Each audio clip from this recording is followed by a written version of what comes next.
Good evening, race fans, and welcome to the Detroit, excuse me a second, the Detroit Region Sports Car Club of America Sim Racing Series. We are here bringing you the action from Mid-Ohio Sports Car Course, a 2.25-mile racetrack for race 4 out of 6. Qualifying has just begun a few minutes ago, and we are already looking at quite a stellar field. So let's take a look at some action already out on track as we bring up some of the standings for you already for what the qualifying has brought out to us, as we're going to be on looking out from the back of Ritter, excuse me, as we're not actually looking at the back from the side as well. But I'm your host, Gareth McAllister, bringing the action with Team Goon Squad Broadcasting in 1080p and 60 frames per second, as long as my good old Aussie internet can provide me with such. And it is an absolute good show that we are going to be in for tonight. 20 minutes of qualifying. We're already in about 5 minutes of the way, followed by a 30-minute race, as well as I believe about a 10-minute warm-up may be taking place in between the two. Rolling starts here at the DRSCCA. A drive-through at 17 incidents, and every 5 after that. Big setups, all these drivers running the baseline in the Spec Racer Ford, as you can see a lot of them just there having a little bit of an off-track excursion, a little bit of a blink from one of those drivers as well. As we continue to follow this pack around, it's going to be Ritter, Satterley, McMillan, and Brooks, I believe, may be involved in this one as well. One of the legit cars pulls over to the side and lets everyone through. Both of them do. That was very interesting for a second there. These drivers continue to make their way around the circuit. Now, these drivers do employ a tow and you're out rule, meaning that if these drivers have too much damage on their machines and they are unable to bring it back down to pit road to get some service made on their machines and they have to take a tow, then they are done for the session and are not allowed to come back out on track. There are also 2 drop weeks here at this series, a 6-week race long league. So we are currently sitting on our 4th, I believe, right now out of 6, which means that we have 2 drop weeks that will be used by next week and the week after, as we head to Watkins Glen and then Road America for the finale of the Detroit Region Sports Car Club of America Sim Racing Series.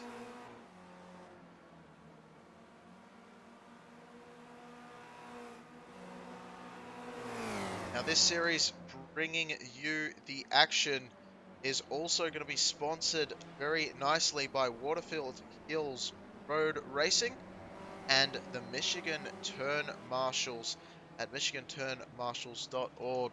There is a lot that marshals do, and marshalling free, really, volunteers coming around on race day, getting a great look at the action from where they are, but also doing a phenomenal job taking time out of their day to help these racers do what they do and race their way around. So definitely helping out in a big way, as well as waterfordhills.com. Waterford Hills Road Racing, they are a track, I believe, based in Detroit, a very small track that hosts a lot of closed circuit races. I've actually got the readout for you, so let's do that rather than me just rambling on. The DRSCCA has been providing motorsport events since 1948. It's hosting 40 events over 60 days that you can get you behind the wheel and feeling the wind in your hair. They include road racing, road rally, rallycross, autocross, and competition driving school. Support for the Detroit Grand Prix, Formula SAE, and Street Survival are also great opportunities to help sculpt future and professional drivers. Check them out at the DRSCCA.org.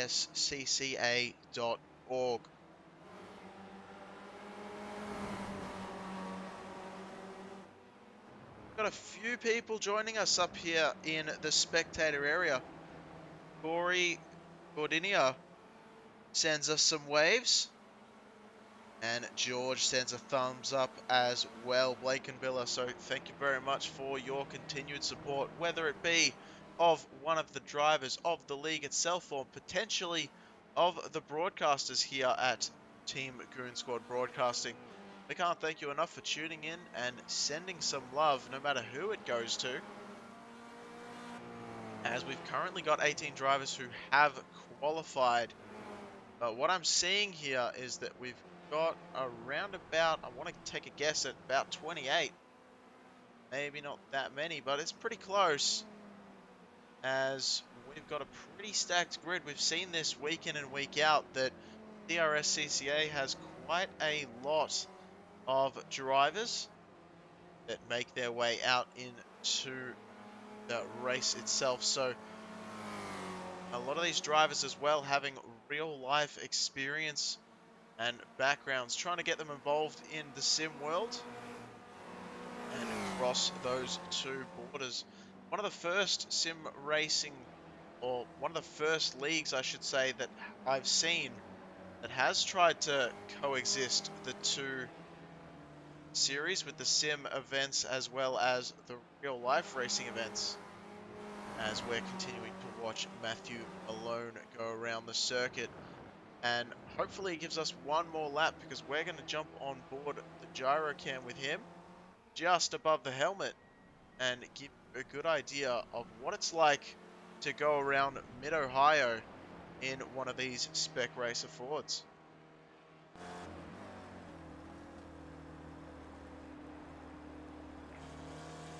And of course, as I say that, he's gone into pit. That happens quite a lot more than you'd expect. Or maybe you would expect it to happen quite a bit, but the old commentator's curse coming back to bite me once again. And we'll take a look at one another driver that's getting close to the end of their lap, and it's going to be Satterley. Goes off just a little bit on the exit there, but is looking like he's going to be able to keep it together. So hopefully he does one lap for us. Wait to see if he goes past pit road and see if we can get that on board for you. And yes, there he goes. So we'll take a lap on board with Chris Satterley.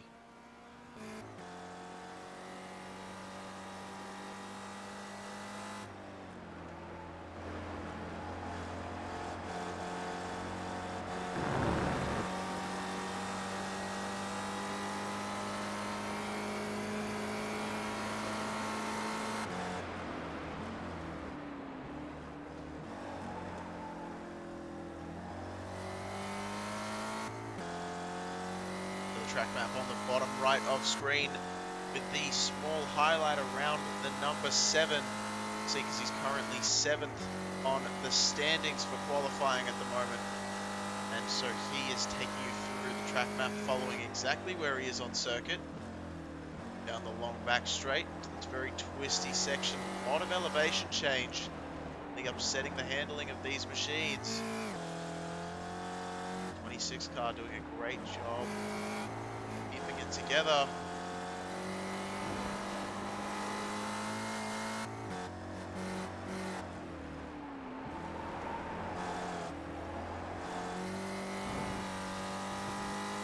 Nicely done that time by. Not going as off track as he did last lap. We're going to see if Satterley and make it slightly further up the standings.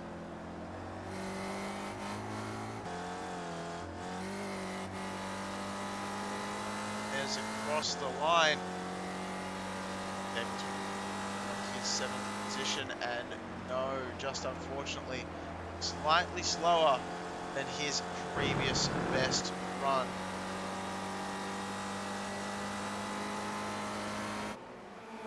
Up slightly further back on track, slightly further up the standings, and that is going to be a Russell Soto.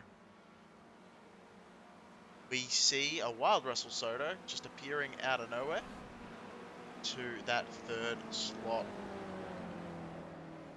Now here's a driver that we have experienced racing alongside with for quite a long time. And let me tell you, he's got a lot of pace in everything he drives. He certainly knows how to get as much as he can out of a car, even if he's driven it only for a small amount of time. He's one of those naturally gifted drivers. Finds himself in any machine doing what he does.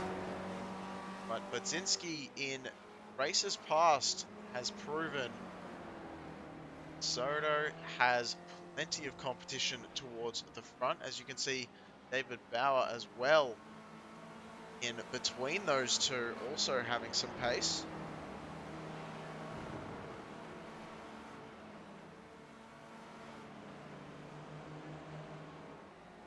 Got just over 5 minutes left, or just under 5 minutes left in qualifying.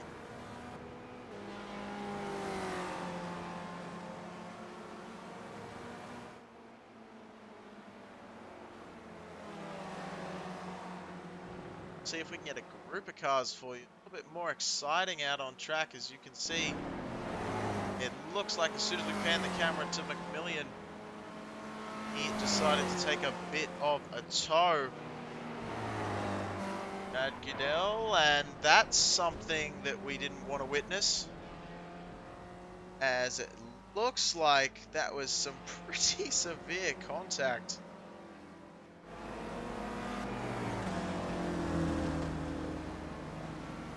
I think it might have been Jonathan Edwards. Take a look. Oh, might have just been a solo incident on his end. Yes, it looks like it.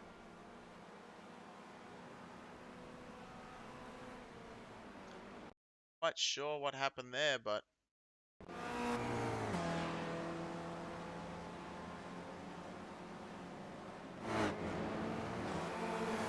Mike Knudsen sitting in the 15th position at the moment. Michael Schmidt too far behind in the 16th spot. You can see all these drivers not separated by very much. The colors of the distance between all of these drivers, see in the orange coloring or the numbers next to the flag signaling just how close they are. Under half a second is when it gets that dark orange color. A little bit brighter yellow is when it's between a second and half a second, and white over a second, the gap difference. So you can tell just there, looking at that grid on your left-hand side of screen, just how close a lot of these drivers are.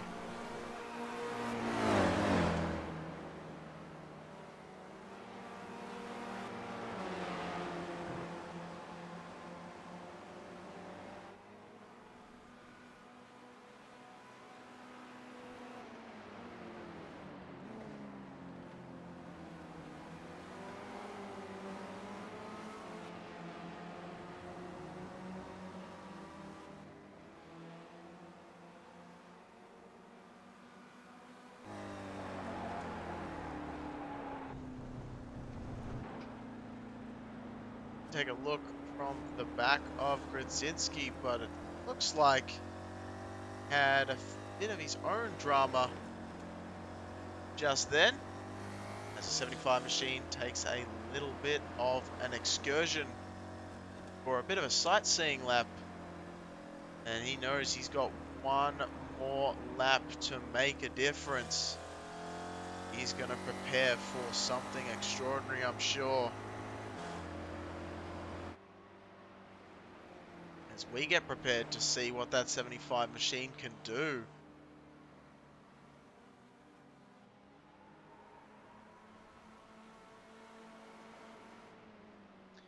And it looks like he's going to do not too much as he goes across the grass.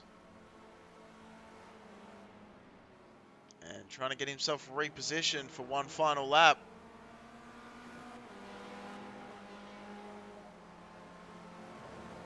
And these cars, not the easiest to control. As a little bit of downforce helping out these drivers. Not a whole lot of power, though, to really swing that back end around on some of these corners. And can be a bit difficult. You know, it's interesting, the argument between the middle seat driving position. I have heard some people reckon it's the ideal driving position. Making sense being you're in the absolute center of the car. But on the flip side of that, you're so used to driving on one side or the other, depending on where you live and what you're driving, that it can really throw you off balance a little bit. That being said, a lot of these drivers do have that real world experience. Not always entirely translating over to the sim side of things.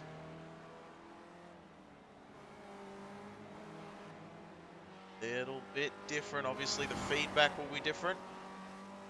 No matter how close you can get the simulator to reality, there will always be a little bit of a difference between the two.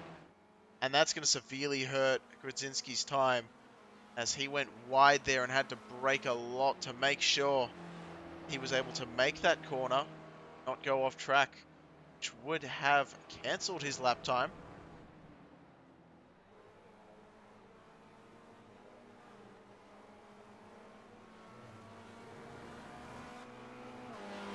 There he goes across the line. Still maintaining his 23rd position.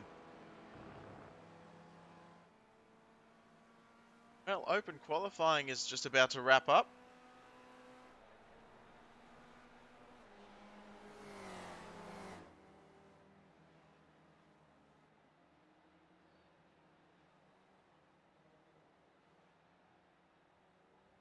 And we got Sean Balahi. Excuse me if I've mispronounced that one. But he's joining us in the spectator area, saying, "You folks do a great job." Well, I very much appreciate that. Thank you very much. As I try my best to do as great a job as some of my other colleagues in the Team Goon Squad broadcasting umbrella. Often at times my internet hindering me just a little bit, but we should be able to avoid that one for you tonight, as the land down under does not often have the best connection to the good old US of A.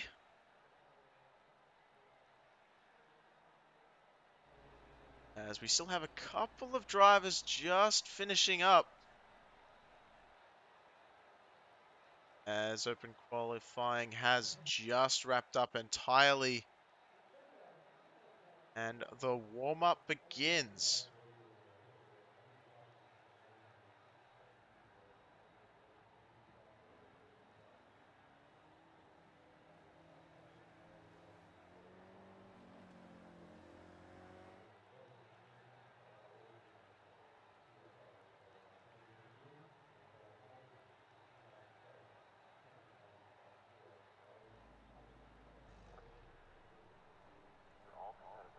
Alrighty, Nathan Crosty looks like he's going to be the first one out on track during the warm-up, just to get a few more laps in before the race begins.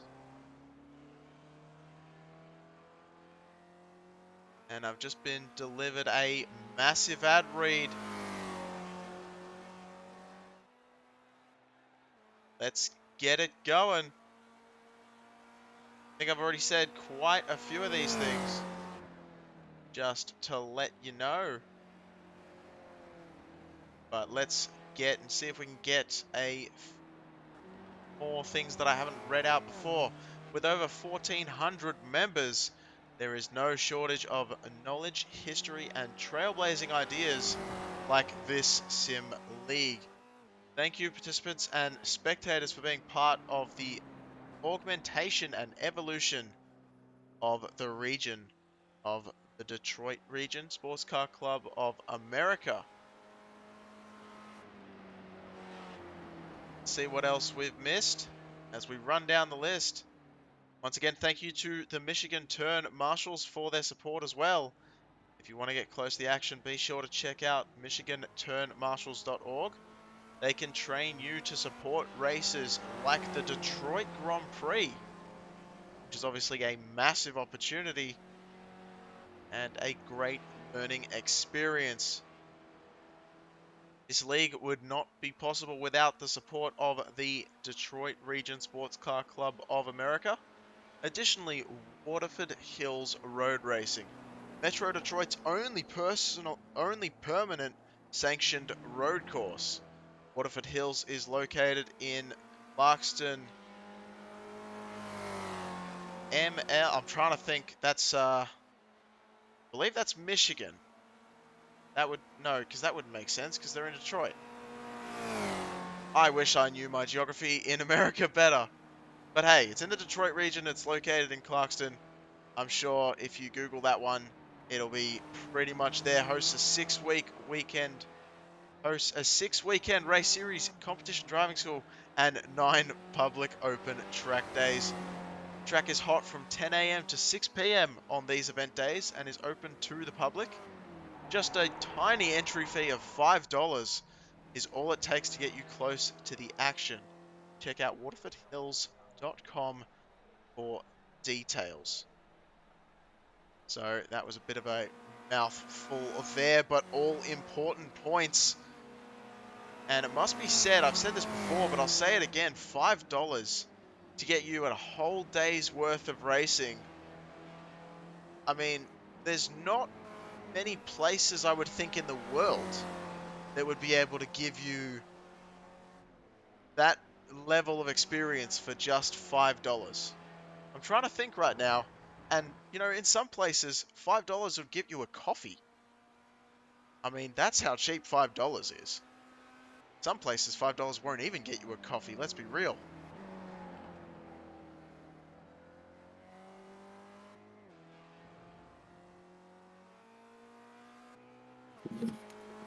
Sean Falahi letting me know that I've nailed it. Getting his name right, so that is awesome, and hopefully I didn't just destroy the fact that I thought I got it right. And I've just been joined, sorry if I missed you a little bit earlier, by our friend and our president of the DRSCCA, Alejandro De La Torre, and he's been here for a little while, I believe might have been. So let's get his thoughts on just what the ongoings are, and basically I'll get your idea of what your thoughts are going into the Mid-Ohio sports car course. Gareth, first of all, hope things are well down under. I know you're probably, 12 to 18 hours ahead of us somewhere, and I'm telling you, going into Mid-Ohio, it's a local course, we'll call it, probably about 2.5 to 3 hours drive time from the Detroit region, so not far at all. For many people, this is a course, a home away from home type course. Because it's so close. It's fantastic. As you guys know, they run NASCAR here. They run IndyCar here. They run a boatload of SCCA races here as well. You can't ask for a better place to be running this series. But I do want to take a few minutes, if I may. We've spent a lot of time talking about the Waterford Hills. waterfordhills.com. Make sure you check those guys out. We got a 6-weekend race series. We got open track days. We've got vintage races, and also Michigan Turn Marshals, which is great to know that those guys are always out here supporting us and working the corners, waving at us, whether it is with a flag or with an open hand. But one group that unfortunately I haven't mentioned much of is within the Detroit region. We're not just about road racing. We provide other programs, which are really kind of feeder series programs, and they go all the way up to the national competition level, which are pretty serious. So, solo, we host anywhere between 6 to 10 solo events per year, otherwise known as autocross. All of these you can check out on DRSCCA.org, as well as rallycross. The rallycross program is similar to the solo program, except you're doing it in the mud, in the dirt, in the water. You better put on some winter tires or some dedicated rallycross tires. Getting out there, Matt Wolf is doing a fantastic job running an 8 to 12 day series throughout the winter season, spring and fall. You get out there, up to 60-second runs that these guys are doing out there through some pretty tough terrain. So if you're interested in knowing how the rallycross guys do it, check it out. And of course, don't forget the road rally program. That's where the real technical guys get out there. It's all about time, speed, and distance calculations. We have one of the longest running road rallies in the nation, known as POR, otherwise Press On Regardless. We run these things throughout all year long. It's basically a timed rally. We don't break any laws while on the road, but it sure is a blast to try to make it somewhere on time and covering certain distances. So it's not just about road racing, and it's not just about the sim races here. It's road rally, it's autocross, it's rallycross, and of course the volunteer side of things. So yeah, be sure to check out DRSCCA.org. Back to you, my friend. Yeah, yeah, absolutely. Now, Alex, before we let you go, because I know you've got to get ready, but I just want to clarify something because it's always interested me. With road rallies, like you say, they stick within the speed limits in real life, but I've always been curious when it comes to the time, because you're not actually competing against other drivers, are you? Are you competing to get a set time that you've got to stay within based on the speed limits out there in the real world and just Well, on the you're streets? you're competing against the clock, is what you're competing against. Similar to rallycross and autocross, you're not going wheel to wheel with anybody per se. You're just going for your most accurate time possible. With autocross and rallycross, you're going for the lowest time. However, with road rally, you're going for the most precise time. You can't go too fast or you can't go too slow, right? There is a target time that you go in, and there's different levels of category. You could maybe just have a stopwatch and a calculator, and some people have onboard GPS systems. So it is rather incredible that some people come down to seconds, if not tenths of seconds, to qualify and compete. Um, and again, we do not condone nor encourage anyone to speed, but tell you what, I've done one of these things, and you might be on a dirt road and you're doing 30 miles an hour through the dirt road, but the bend at 30 miles an hour feels pretty intense. When you've got the impending clock above you, it raises your adrenaline level. Absolutely. I couldn't I couldn't think that it wouldn't, to be honest with you. And I've never done it, but it's something that I'm looking forward to trying. I've always wanted to. Anyway, so Alex, we will let you go because your race is just about to start. So All right, have a my good one, friend. and yeah, good luck with it. Thank you. All right, that was Alejandro de la Torre, and we drag him away from us and to the driver's area so he can get himself ready to race. But speaking of ready to race, here we are rocking it out with the grid.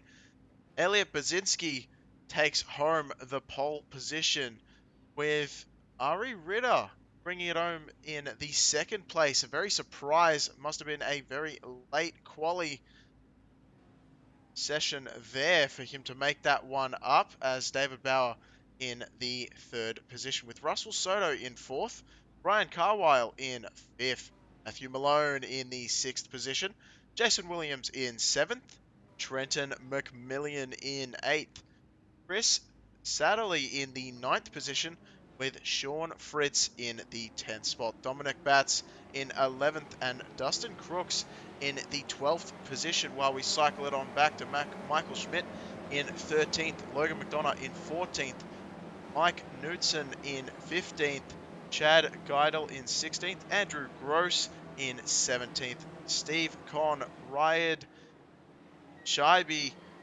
Dan Mount, Nathan Crosty, and we had a few more that we didn't get to, but we are running to the grid. We had Michael Rodriguez, David Grzinski, Alejandro De La Torre, Scott Scheiken, Dan Mount, and Jay Lasco, all towards the back of the grid as well. So a very, very healthy grid here, as we're so often used to seeing with the Detroit Sports Car Club of America Sim Racing Series.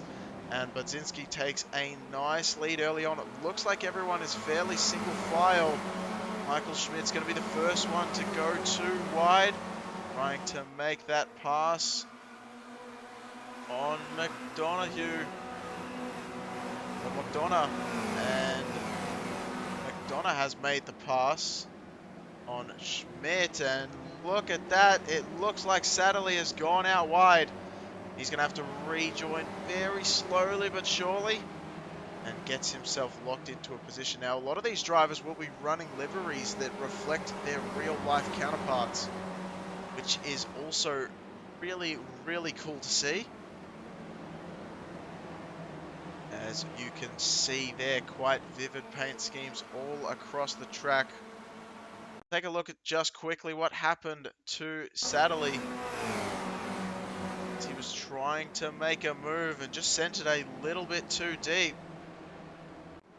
And I believe that was an attempt on Jason Williams. And right as we pan the camera back, Satterley once again with an unfortunate event. It looks like Jonathan Edwards was involved, as the two rejoin the track. And we'll try and take a look at that one. We're looking at Edwards now. Going into the corner and just with a solo spin. As you can see right ahead of him. So these two managed to avoid each other. Or maybe a little bit of contact there as the two were spinning across the grass. Now Gross is trying and fight with Michael Schmidt, but towards the front of the pack. Looks like Bauer is in a bit of a battle as well. Stay here just for a second, see how this one pans itself out, and Schmidt retains the position in 17th. We go back up front to what we were saying, Bauer and Carwile, with Soto in the 5th position. 3rd, 4th, and 5th, very, very close. The rest of the drivers around them also close together. Brent McMillan finds himself trying to have a battle with Dominic Batts just in front. And the two legit racing cars find themselves one behind the other.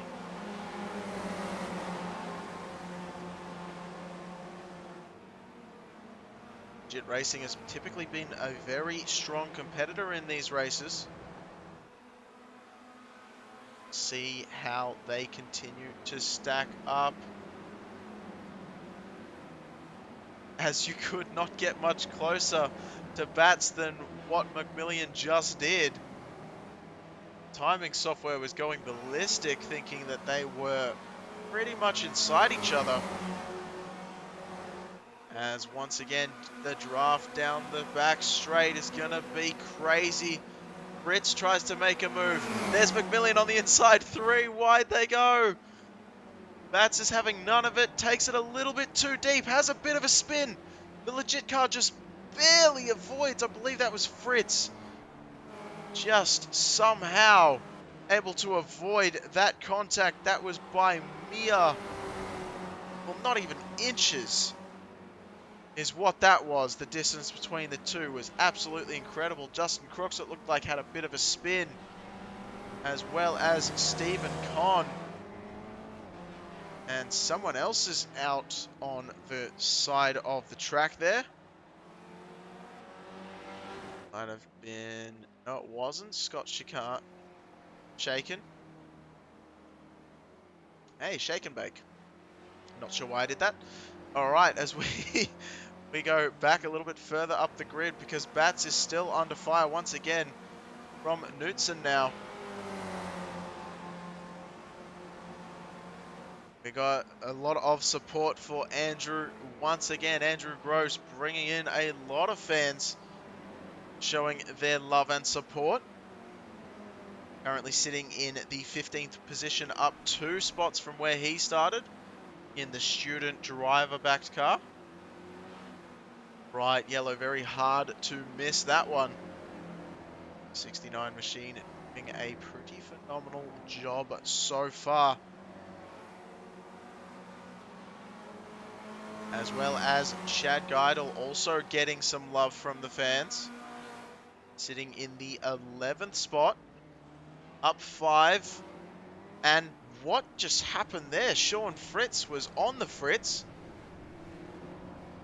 And going for a very bumpy ride on the inside of the corner.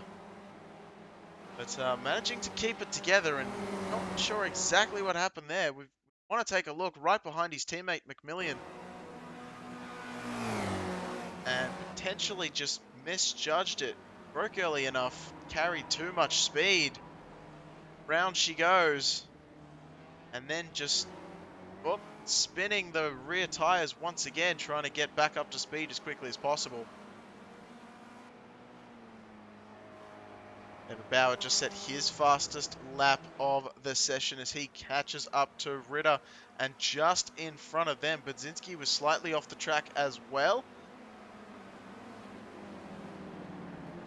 In the Moo car, which I don't believe is the actual right way to say the sponsor, but it's a cow-backed machine.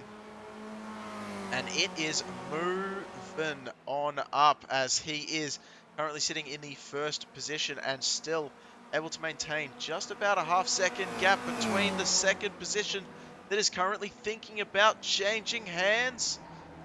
Not quite, as they both run slightly wide, able to keep it on track. There's contact between the two. They both go for a spin. Budzinski's going to love seeing it. Through goes the field. Soto inherits 2nd position. Oh my.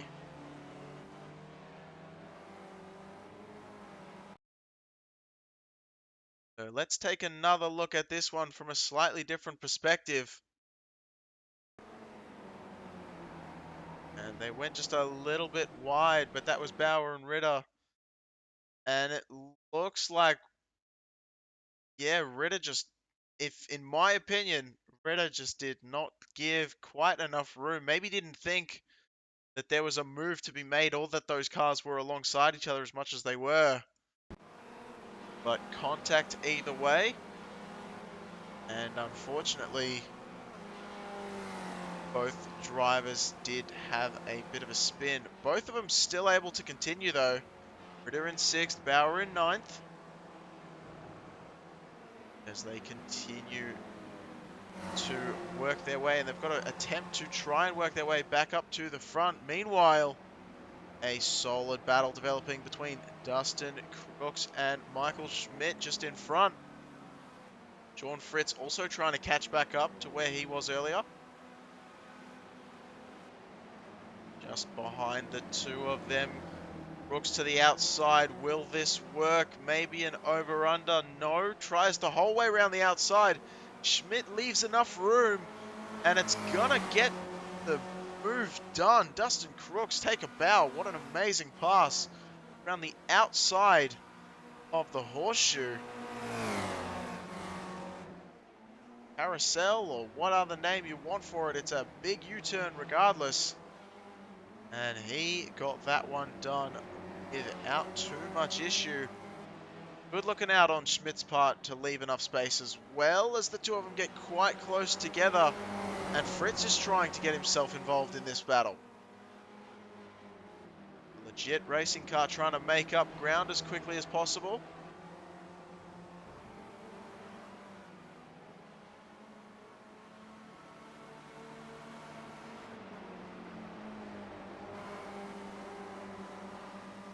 As McMillan, Bauer set their fastest laps of the race. Not the fastest overall yet. Schmidt goes to the inside, gets too much curbing, gets loose. And Fritz is going to be very thankful to see that one. And look at this, slightly further up the pack. Williams to the inside. Ritter tries the over-under move. And it's going to work wonders right now. He gets the drive off and has the inside line. And I believe that is going to pay dividends right there, as Williams is going to have to sit behind. Ritter makes up another spot.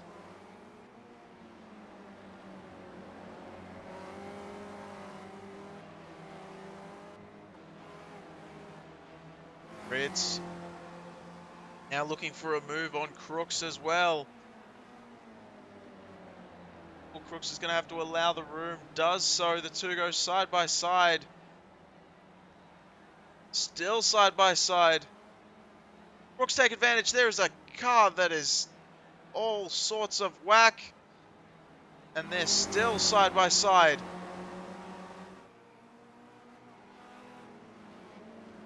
One of those machines was not where they were supposed to be in the middle of the circuit, but they split them halfway between each other and are still side-by-side action. This is the kind of thing that you don't get from these top-tier racing series. Side-by-sides all race long, and they're still close together. Fritz tries to send it a little bit too deep, has to check it up.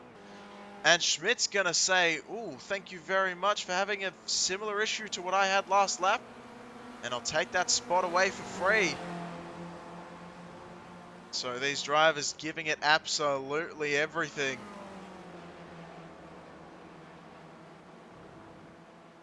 And the camera back up in the standings into Soto in the second position, has Carwile in third just behind.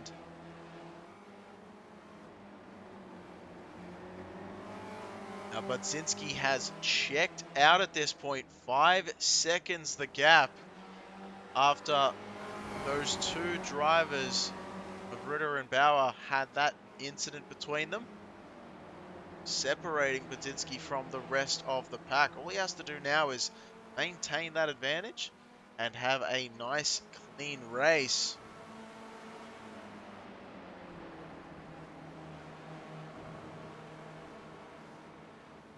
Soto still has Carwile not too far behind. Now who else has been slowly creeping in on the action? It's Matthew Malone. Matthew Malone in the number 9 is looking at second and third right there. He's looking for the podium.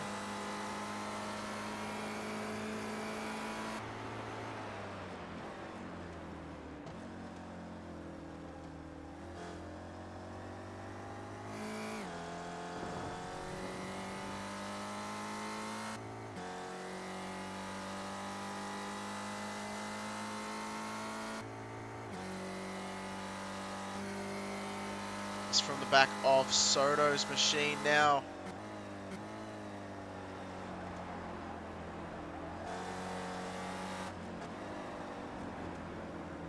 Get a real sense of speed, I find, from these cameras way low down on the circuit. Sitting right on the rear bumper. And it gives you an idea of just the undulation in this track as well. So many hills. But that 71 of Carwile has not left the screen at any point. Just has to find a slight bit more ground on Soto to potentially make a move.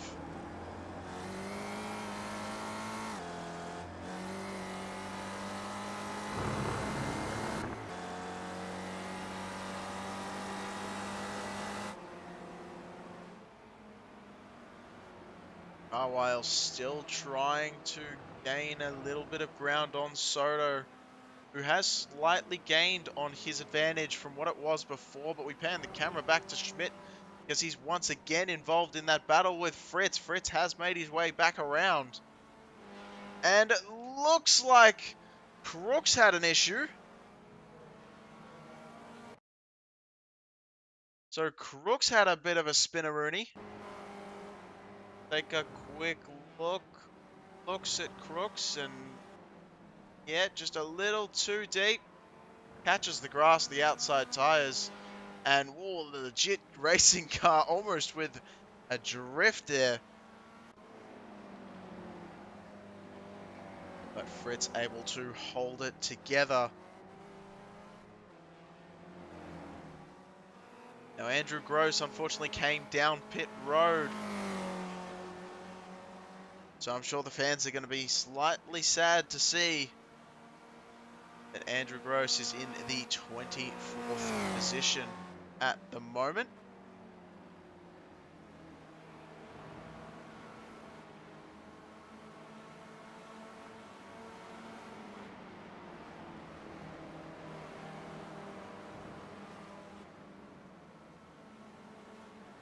Tell you exactly why he's come down pit road. I don't see anything that's popping out at me on the live timing software.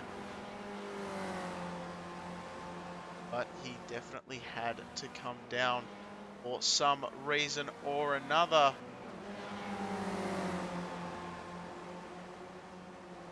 And you look at this battle now.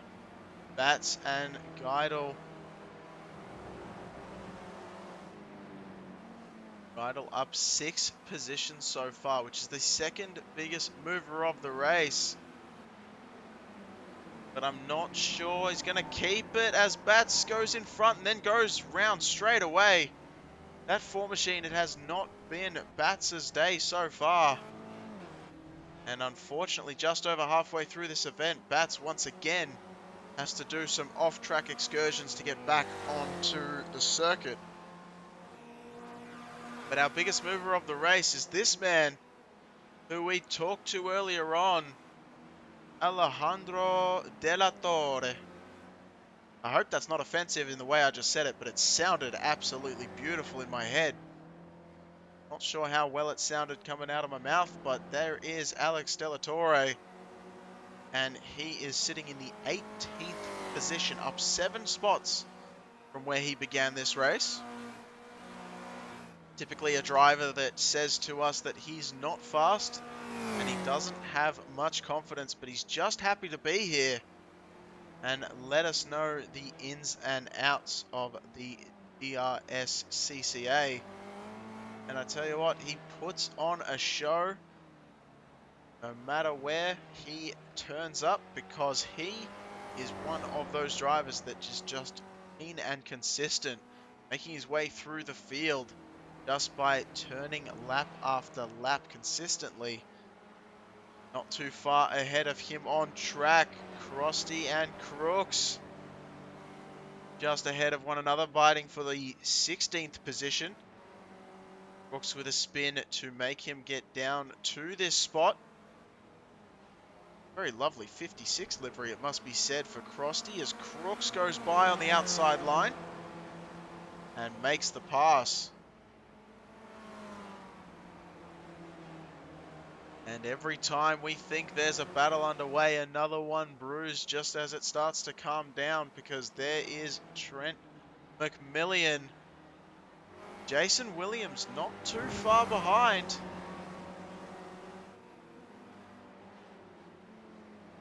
If you've just joined us, there is some incredible action out on track. And as I say that, Ritter has a little bit of an issue going way wide and coming back on track.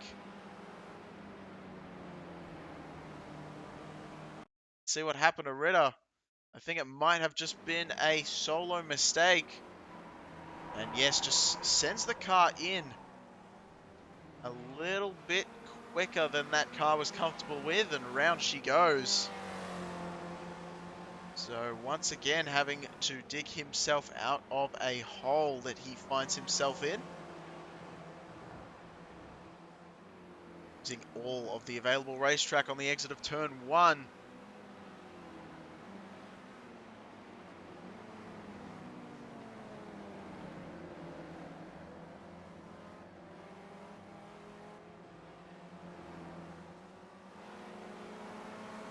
We are looking pretty good. It looks like some of these drivers have had more time in sim than what we saw about five or so weeks ago. We had the very first race for the Detroit Sports Car Club of America Sim Racing Series. And these drivers felt very rusty. They were talking to me. They were saying that they weren't super comfortable with the sim just quite yet. They hadn't done a whole lot of time behind the wheel. But it seems like quite a different story for what we're seeing right now as these drivers are getting more and more comfortable. Still some teething problems here and there, but that's to be expected with the inaugural season. As Ritter is right behind Williams right now, trying to make up another spot. Knutson is not too far behind Geidel as well for the 10th position. We're currently watching this one because McMillan is also involved. And it's going to be a 3-car battle for the 6th position. Ritter to the outside line. Jumps out of the draft. It's not going to be preferred. Sends it in super deep. Almost looks like he's going to make it happen. McMillan to the outside. Straight through the middle. That has almost left me dumbstruck here up in the booth as Jason Williams tries to take advantage of McMillan also having that off-track excursion on that outside. And it looks like he might make it done. No, they're still running side by side. McMillan has the inside line now. So difficult to go too wide around that hairpin. And there you go. Jason Williams has to give the spot back to McMillan. But I want to see that again because that was pretty incredible stuff. Get this looked at from the gyroscopic camera.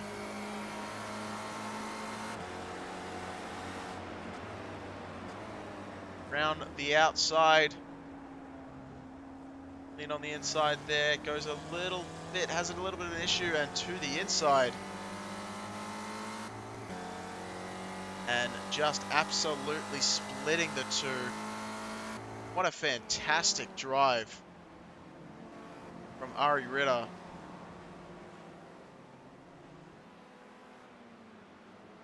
And it looks like McMillan has taken the spot back now.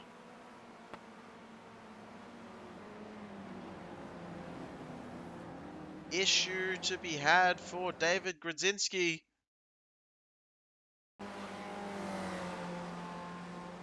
Play this one back. Just a solo car incident. Deja vu. Just been in this place before.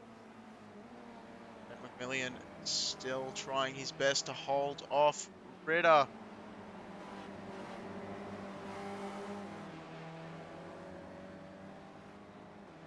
Idle and Knutson have had their battle, and it looks like that has come to fruition.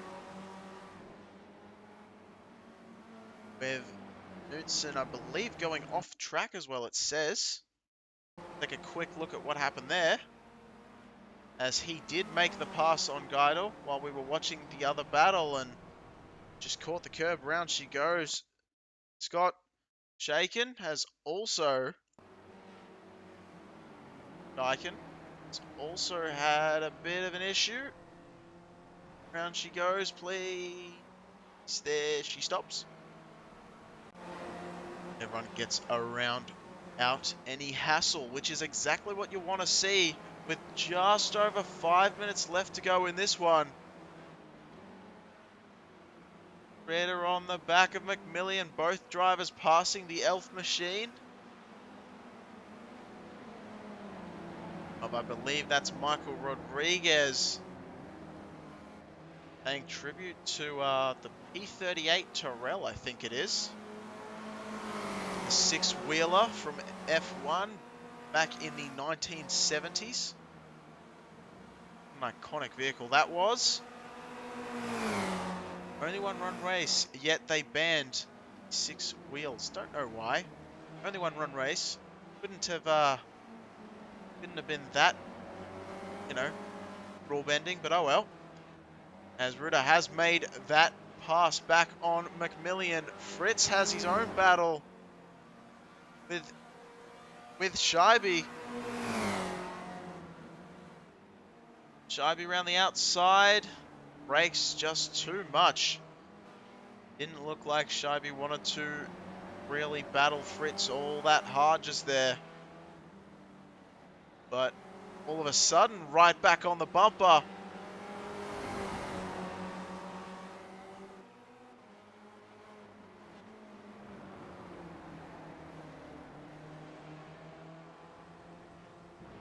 And it looks like Fritz will have that pass fairly securely made.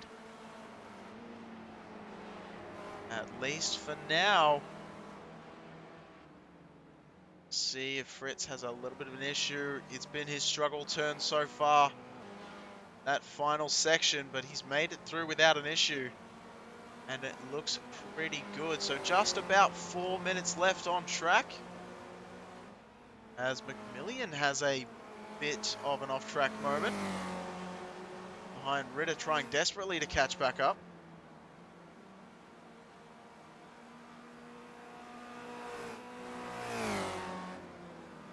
Once again, we'd like to thank the fans for tuning in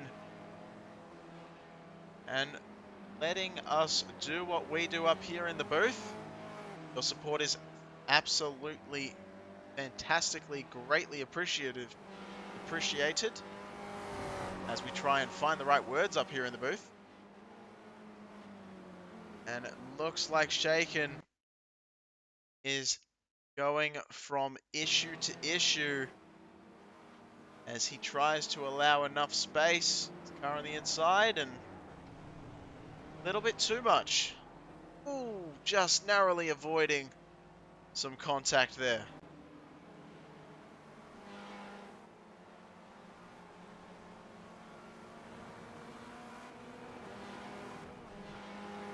Three minutes left to go. And it looks like the field is fairly spread out for the first time since we've dropped the green flag. It looks like there's no one within a second of someone else. Which is pretty phenomenal when you consider just how close in times these drivers were running. Phenomenal that we've been dragged out, but the fact that they were able to hold battles for so long is even more crazy to me. Lone and Bauer were the two that were coming past Shaken when he had that incident. Lucky to avoid that one.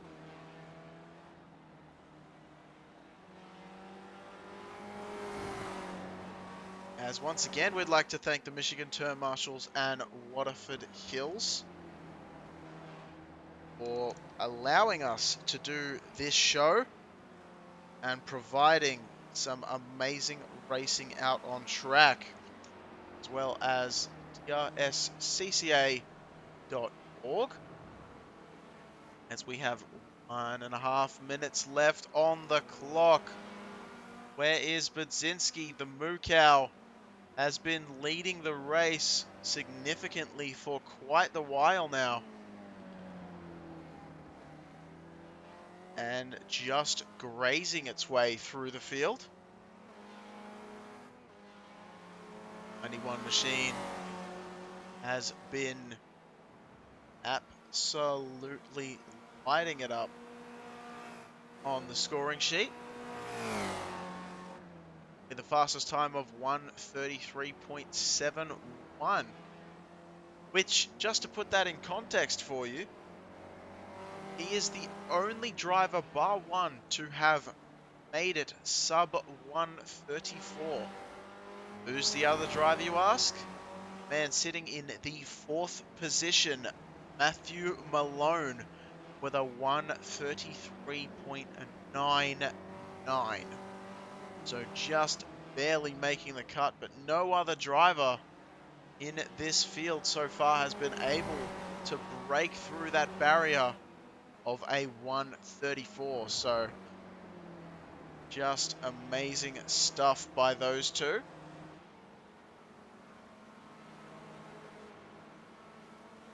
And we get to our final few seconds. Budzinski has passed the line, so there will be one more lap as he just worked his way past the president, De La Torre, who almost takes out a cone.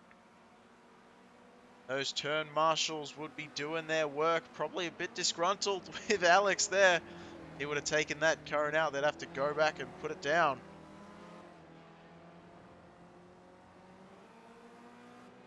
Let's do some saving of the cones. As look at that, for the first time in a few laps, David Bauer finally within a second of Matthew Malone. Keep an eye on that one. Little bit of damage to both of those machines. Quite a bit more to Bauer's though. Actually, it looks like Malone's car is in great nick right in front of him though. Jonathan Edwards is not looking crash hot right now, to put it bluntly.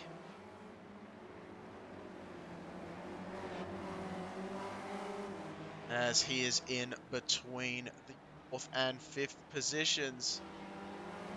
But we're going to take a quick look at Budzinski, who's just about to take the checkered flag. Take a bow with the moo cow. Here comes Budzinski across the line, taking the win and the checkered flag to match his paint job. Russell Soto bringing it home in the 2nd position. And Ryan Carwile will round out our podium grid. Bauer not able to make any inroads on Malone any further, so Malone will hold on to 4th. Bauer will take home the 5th position. What a great day of racing. And we only really had a little bit of time to ourselves. Once we got to about 4 minutes to go, the rest of the race was action-packed from start to almost finish. Start to finish of that amount of time at least. As it does look like Schmidt is closing the gap, but it's too little too late to Shaby just ahead. So that battle will end the way it was, with Michael Schmidt ending up behind Shaby in the 15th position. Unofficial results on the left of your screen there.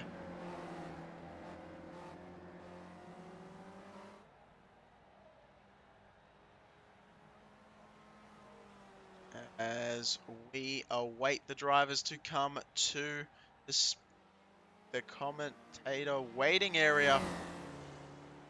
Get ready to do some interviews. We've got Russell Soto already waiting. He was the 2nd position. But while we wait for a couple more, let's get those results up for you. And here they are. So Budzinski takes it home. Soto in 2nd. Ryan Carwile in the 3rd position, with Matthew Malone and David Bauer in top 5. Ari Ritter, Trenton McMillian, Jason Williams, Logan McDonough, and Chad Geidel, our top 10 spots. We will prepare for our driver interviews in just a second, but we'll also scroll through the rest of the list of drivers on our results page so you can get an idea of where your favorite driver ended up before the end of this race.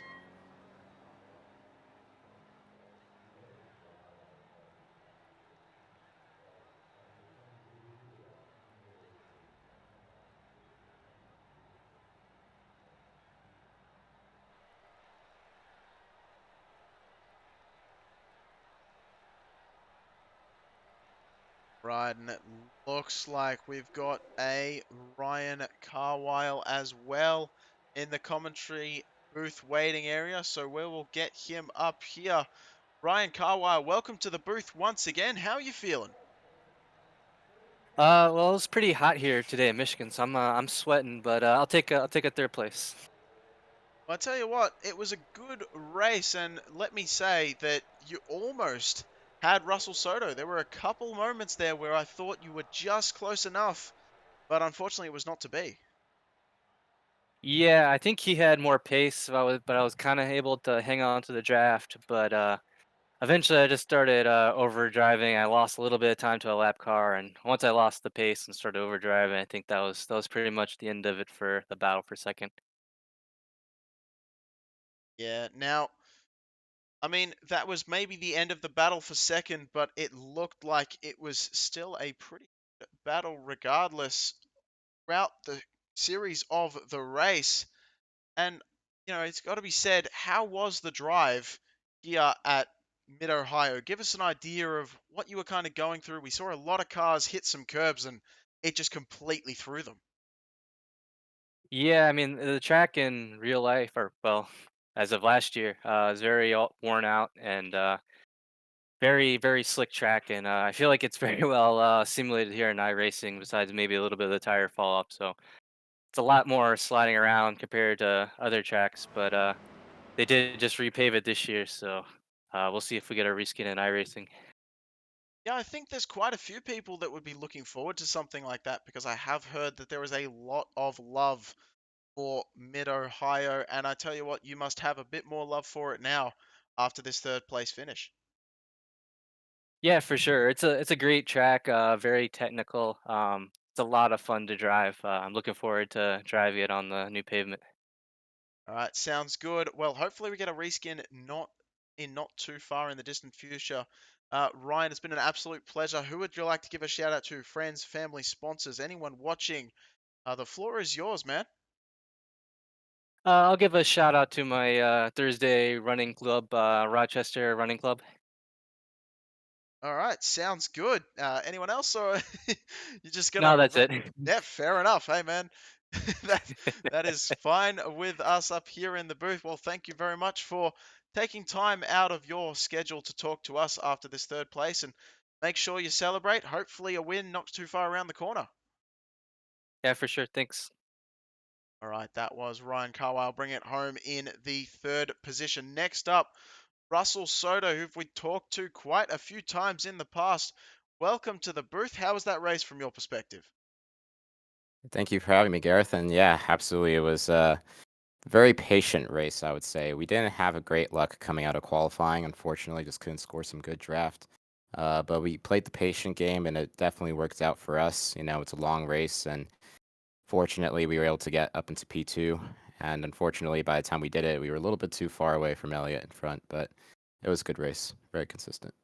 Yeah, it looked like a very consistent race indeed. Now, unfortunately, Elliott, like you said, was too far ahead, but he certainly got helped out by that incident just in front of you with, I believe it was Bauer, and I can't remember exactly. Might have been. Rotor. Yeah, okay, well then, yeah, it was Ruder. So there you go. So tell us what your thoughts were heading towards that crash, and I mean, I guess you were probably just thinking, please don't hit me.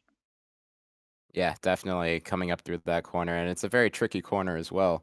To try to avoid that incident, I actually didn't even avoid the incident. A little bit of my right front kind of clipped the side of David there, but yeah, I knew that I had the pace to run at the front, and I knew it was just a matter of time before I would have an opportunity, and that window of opportunity definitely presented itself pretty early, but we were able to capitalize, and yeah, it just worked. Yeah, it seemed like it worked in your favor. Well, Russell, it's always a pleasure to talk to you. I miss you a little bit, I must admit, in some of our other leagues. But hey, I'm happy I get to talk to you here now. Before we let you go, who would you like to give a shout out to? Friends, family, sponsors, anyone watching? The floor's yours. Absolutely. I'd love to give a shout out to my family back home in New Jersey watching. Thank you so much for always supporting me. And I'd love to give a shout out to DRSCCA, all the great guys who show up to this league. You know, as the person who's running this league, it makes me happy every now and then to see people having fun, especially throughout the week hosting practice sessions. I'd love to give a shout out, of course, to league sponsors, Michigan Turn Marshals, as well as Waterford Hills. What a great track it is. And yeah, I think that's everyone. All right. Well, before we go, Russell, I just want to get your opinions.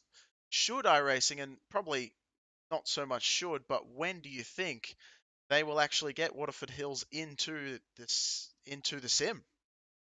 Oh boy, I really hope it happens soon because Waterford is such a great track to learn. I mean, we have the racing school coming up soon in April, I believe. And it's basically Michigan's Lime Rock Park. It has all the corners you need to become a great racing driver. And coming from a background already involved in motorsports and now racing at that track, I can tell you it's definitely a technical one. It's easy, maybe easy to drive deceivingly, but it's definitely hard to master. Right, sounds good. Well, we look forward to seeing it, and I'm sure you're waiting for it, maybe to put it on the schedule as well, or hopefully next season. I'm not sure about that, but you never know with iRacing. They like to throw a curveball here and there. Well, Russell, it's been an absolute pleasure talking to you, and I'm sure we'll see you up in the booth maybe next week at Watkins Glen. Right on, Gareth. Thank you very much. Right, that was Russell Soto bringing it home in the second position. Next up, Elliot Budzinski, the Moo Cow Machine, bringing it home in the top spot. I had so many cow-related puns I was trying to make throughout the race. I mean, what was going through your head during that one? Um, I don't know. I think the first few laps was just kind of the idea was to break the toe, maybe force the two behind to get into a little bit of a battle. But after that, it was just making sure wasn't pushing too hard, making mistakes, and yeah, just kind of keep the gap maybe extended if I could. But more so just to keep it on the road and keep it going forward. Yeah, sounds good. Now we're getting used to seeing that cow-backed machine up in towards the front of the pack. Do you have any kind of secret for us that you don't mind giving away? You know, maybe just a whole lot of practice, or maybe you do something slightly different that you don't mind maybe giving away to some of the drivers who might have an ear close listening in? Yeah, I don't know. Well, first of all, to get to the Moo Machine, that apparently we're now calling it. Didn't even realize the first race, but I thought it was kind of funny, so just decided to go with it. But yeah, I don't know. I think just well, I've been in sim racing for quite a while, like almost as long as I've actually been racing, and so I think there's just kind of a feel that you get like you would in the real car, which is a bit more difficult to get in the sim. But yeah, I think it's just a lot of time spent in the sim over the years. With these cars specifically, it's just like you can't force them to do what you want. You know, you have to be pretty smooth on the brakes, pretty smooth on the steering. Um, but as to any weird thing that I might be doing differently, I don't know about that one. I think it's just being smooth and consistent.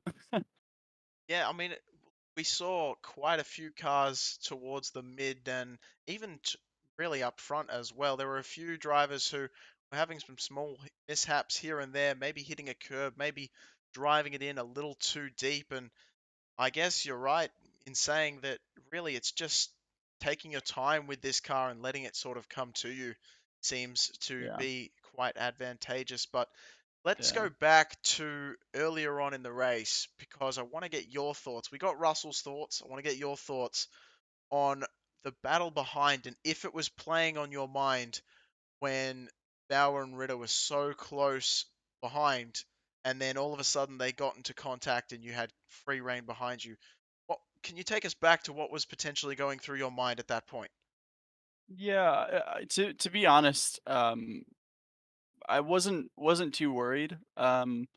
You kind of after a lap or two get an idea of how the gaps are going to be, what's going to happen, and I knew as long as it was say half a second, a few tenths, that really they wouldn't be able to go for anything on me. But um, Yeah, when I saw them started battling, I essentially was just trying to give the toe to whoever was furthest behind. So, um, yeah, I think it's a shame what happened to them, but um, yeah, it wasn't playing too much on my mind. Just was trying to either keep a gap or maybe pull away a little bit.